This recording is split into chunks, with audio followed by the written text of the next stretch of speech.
Bueno, pues vamos a adentrarnos en los conceptos fundamentales del sistema operativo Linux y repasar un poco la historia del sistema operativo, cuál es la filosofía que hay detrás del open source, qué son las distribuciones, las características principales de este sistema operativo, qué ventajas aporta y los conceptos fundamentales que nos permitirán su administración.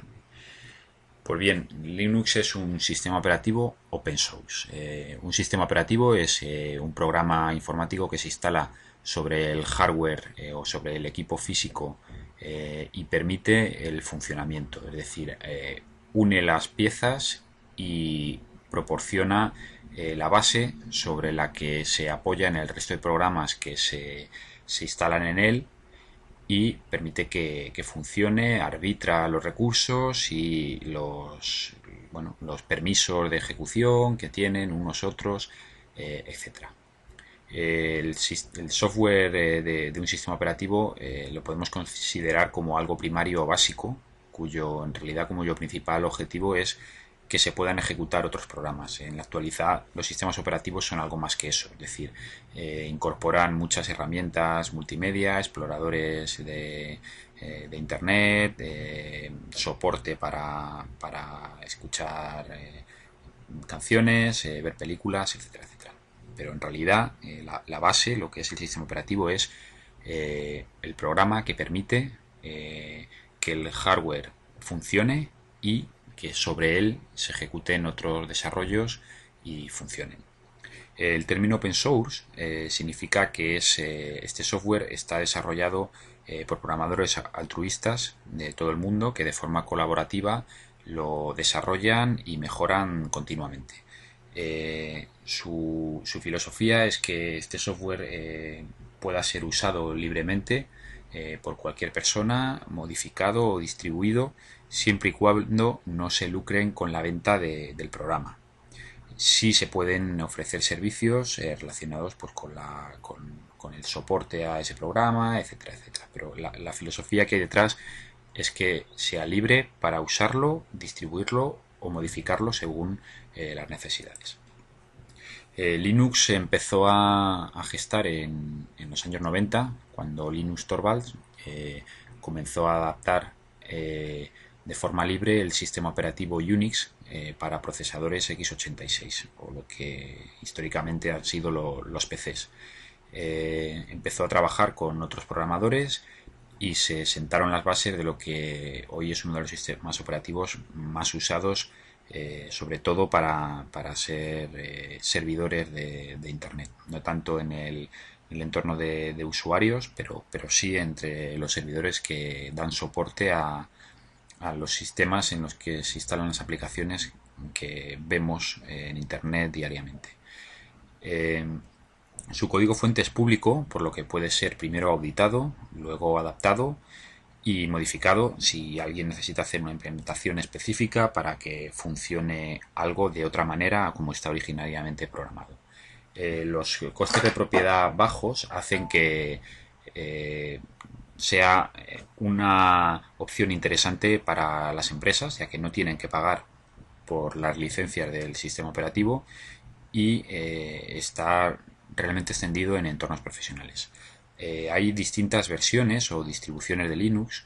Detrás de cada distribución normalmente hay una empresa y cada distribución tiene unas particularidades específicas, pero en general la base, lo que hay detrás, los principios son los mismos y los comandos principales son los mismos tanto en una distribución como en otra.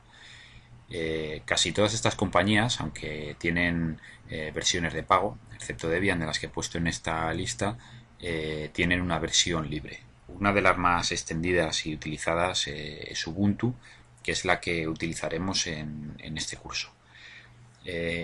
Las características principales de Linux, que tiene muchas, se pueden resumir en que es un sistema multitarea, multiusuario, robusto y rápido.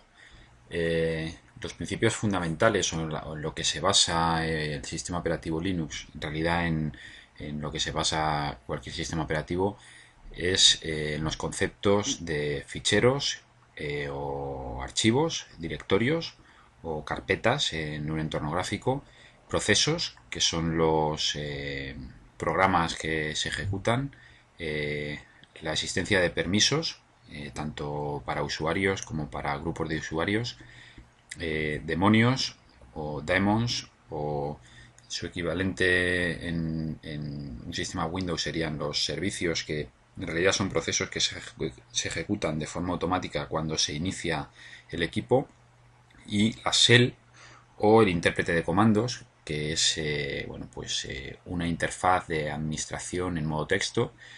Cuando un sistema Linux arranca, si no tiene entorno gráfico instalado, que es lo habitual en los servidores, se puede administrar escribiendo comandos con distintos parámetros y modificadores, o se puede administrar de forma remota utilizando un protocolo de administración remota, accediendo también a esta línea de comandos desde otro equipo. El sistema operativo Linux, como cualquier otro sistema operativo, almacena la información que tiene el ordenador en un disco duro que queda guardada de forma permanente. Esto quiere decir que cuando apagamos el ordenador, todos los datos quedan guardados en el disco duro en forma de ficheros que están organizados de forma jerárquica en distintos directorios y subdirectorios, y dentro de esos subdirectorios puede haber más directorios o ficheros. A esta jerarquía es la que permite que los datos estén organizados en el disco duro. En realidad, cuando un proceso se ejecuta, lo que hace es traer a la memoria RAM del equipo los datos que necesita, puesto que el acceso que hace el procesador o la CPU a la memoria RAM es mucho más rápido que el que hace al disco duro. Pero la memoria RAM es volátil, es decir, cuando el ordenador se apaga, toda la información que tiene se pierde, a no ser que se haya escrito en un fichero en el disco duro. El sistema operativo Linux tiene una estructura jerárquica cuya raíz es el directorio barra, se representa así, del que cuelgan el resto de ficheros y directorios o subdirectorios. Cuando instalamos un programa, los ficheros o los archivos que componen ese programa se reparten entre los distintos directorios del disco duro, pero los ficheros de configuración normalmente quedan almacenados colgando del directorio etc. En el material adicional del curso podréis ver una descripción de los directorios básicos o principales que tienen importancia en un sistema operativo Linux y lo que almacena cada uno de estos directorios. Cada usuario que se crea en el sistema operativo Linux, que como hemos comentado antes es multiusuario, eso quiere decir que distintos usuarios pueden estar creados y se puede usar el sistema operativo con distintos perfiles de usuario distintos, tiene su directorio home.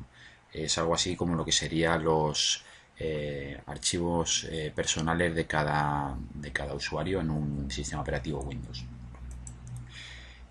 Las características principales del sistema operativo, lo que podemos destacar es la existencia de programas o demonios, que son algo así como los servicios de un sistema Windows, que son los procesos que se ejecutan de forma automática, es decir, no tiene que interactuar manualmente el usuario del ordenador para arrancarlos cuando la máquina se enciende. Los procesos en realidad son ficheros que tienen la propiedad de ser ejecutables. Estos procesos, si no se levantan de forma automática con el inicio del equipo, se pueden también programar su ejecución para determinadas tareas. Esto lo hace un servicio que sí se levanta de forma automática en función de la programación que definamos.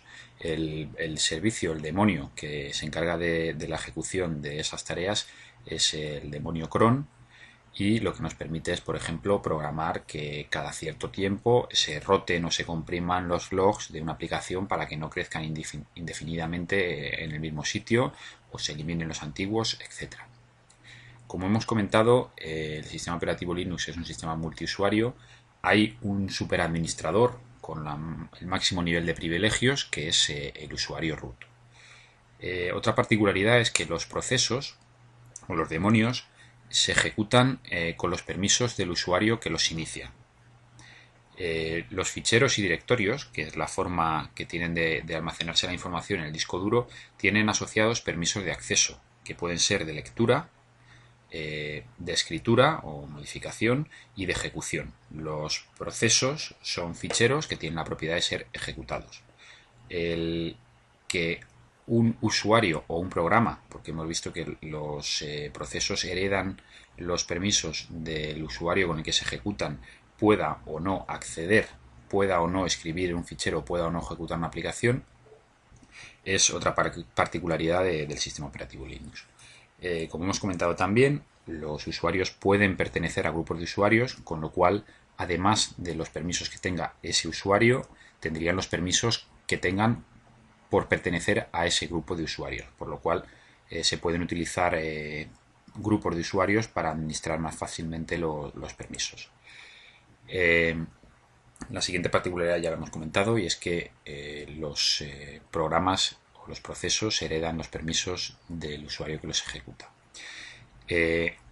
Estas sentencias o estos principios tan básicos o tan simples nos van a permitir entender un poco mejor qué es lo que pasa cuando se ejecuta un programa o un demonio, y lo que estamos haciendo cuando estamos modificando un fichero de configuración, cuando estamos instalando un programa, etc. Puede ser complejo administrar un sistema operativo Linux, pero en la actualidad hay programas que facilitan mucho esta misión.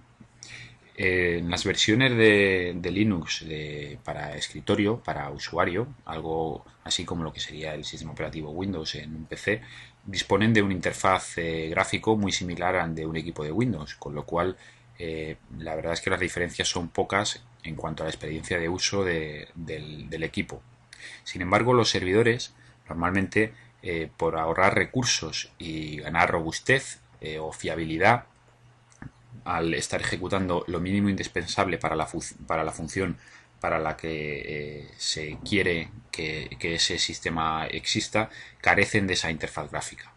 La administración se suele hacer mediante la línea de comandos o utilizando otros programas que permiten administrarlo de forma remota, traduciendo lo que hacemos en la interfaz de ese programa en los comandos que habría que ejecutar para conseguir el mismo resultado. Hay dos protocolos fundamentales que se utilizan para administrar de forma remota un servidor en el que no hay interfaz gráfica. Uno es el protocolo Telnet, que es poco seguro y históricamente ha sido el más utilizado, pero en la actualidad se utiliza el protocolo SSH, que es la nomenclatura, la forma de administración es la misma, solo que los datos, las contraseñas, lo que hacemos está cifrado de forma que no puede ser espiado a través de la red. La administración de los permisos o privilegios sobre directorios es algo realmente complejo, puesto que se basa en números que significan la suma de los mismos un determinado nivel de acceso, pero como os he comentado, los interfaces gráficos hacen que esta forma de gestionar los permisos en realidad no sea necesario conocerla, puesto que se pueden administrar con el botón derecho sobre un directorio, al igual que se hace como en el sistema operativo Windows.